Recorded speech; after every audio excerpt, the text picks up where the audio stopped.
Армысыздарбы, урматтуу окуучулар, мугалимдер, апалар жана бүгүнкү иш-чаранын катышуучулары. Белгилүү болгондой 11 октябрь эл аралык кыздар күнү. Аталган байрам 2012 жылы Бириккен Улуттар уюму тарабынан негизделгенин жакшы билебиз. Анын негизги максаты кыздарга байланыштуу социалдык көйгөйлөргө, теңсиздиктерге өзгөчө көңүл буруучу болуп саналат. 2012 жылдан тарта 11 октябрда белгиленери чечилген. Бул күнү кыздардын билим алуу, саламаттыкты сактоо, үй-бүлөлүк зомбулуктан коргоо мүмкүнчүлүктөрүн камсыз кылуу сыяктуу маселелерге көңүл бурулат. Майрамга менен чын жүрөктөн куттуктайбыз.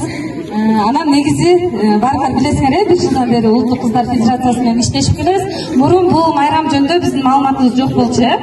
Федерациянын дагы бир милдети, максаты ушу 11 октябрь кыздар күнүн элдик майрамга айлантуу. Мисалы үчүн жаңы жыл 8 мартты баарыбыз билебиз го. Жылда салтанаттуу кылып, как традиция кылып ушу майрамды тозуп турушубуз керек экенин унутпайлы. Жана ошондой эле кыздарыбызды бүгүнкү күндө эмес, бүгүндө сыйлап, урматтап турганга баарыңарды чакырам. Үйүңөрдө дагы карындаштарыңар болсо, эркек балдарга айтам, бүгүн барып куттуктап, бир шоколад болсо да көңүлүн алып коюңуздар.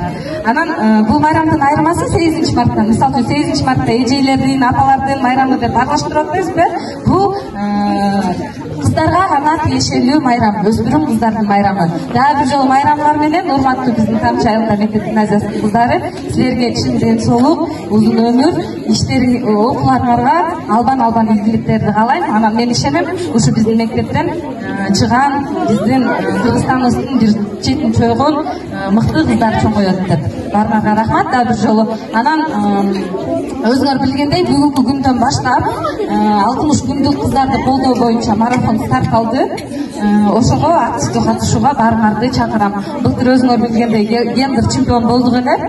Быйыл дагы ошол позицияны бербей, жеңишке бардыгыбыз чогуу жетебиз деп ишенем. Анда эмесе 9 класстын балдары кыздарды куттуктап, бийлик берип койсун.